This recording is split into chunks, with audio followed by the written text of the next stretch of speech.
అందరూ కూడా సంక్రాంతికి అత్త వాళ్ళ ఇంటికెళ్ళాలా, అమ్మ వాళ్ళ ఇంటికెళ్ళాలా హాలిడేస్ ఇచ్చేశారు.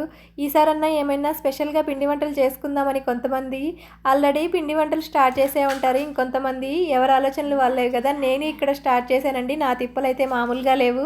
ఇక్కడ అన్నీ అవైలబుల్‌గా ఉండవు. మా బాబుకేమో మా ఇంట్లో వాళ్ళు వీడియో కాల్ చేసి అవి చేసాము, ఇవి చేసామని చూపిస్తుంటే, అమ్మ మనకెప్పుడు చేస్తావనేసి అడుగుతూ ఉన్నాడు. మనమంటే తిన్నా తినకపోయినా ఏం పట్టించుకోం గానీ, పిల్లలకైతే ఇంకా అలాగే అనిపిస్తూ ఉంటుంది కదా! అందుకనేసి నేనైతే గోధుమ పిండితోటే కజ్జికాయలు స్టార్ట్ చేశాను. చాలా ఈజీగా చేశానండి. ఇంత తక్కువ కజ్జికాయలు ఎవ్వరు చేసుండరు ప్రపంచంలో. కనీసం ఒక 10 అన్నా అవుతాయనుకున్నాను. 8 దగ్గరే ఆగిపోయాయి. ఈరోజైతే నేను గోధుమ పిండిలో కొంచెం నెయ్యి కలిపి, అందులో గోరువెచ్చని నీటి కలుపుకొని నీట్‌గా చపాతీ పిండిలాగా కలిపేశాను. కలిపేసి ఒక అరగంట పక్కన పెట్టుకున్న తర్వాత అందులోకి స్టఫింగ్ కూడా మన దగ్గర ఏం లేవు. వేరుశనగ పప్పులున్నాయి ఎక్కువగా. ఆ వేరుశనగ పప్పు అలాగే కొన్ని పిస్తా, కొన్ని బాదం పప్పు ఇవన్నీ యాడ్ చేసి నీట్‌గా అయితే ఫ్రై చేసుకొని మిక్సీ జార్‌లో పట్టేసి అందులో షుగర్ యాడ్ చేశాను. బెల్లం కూడా ఇక్కడ మనకు దొరకదనమాట.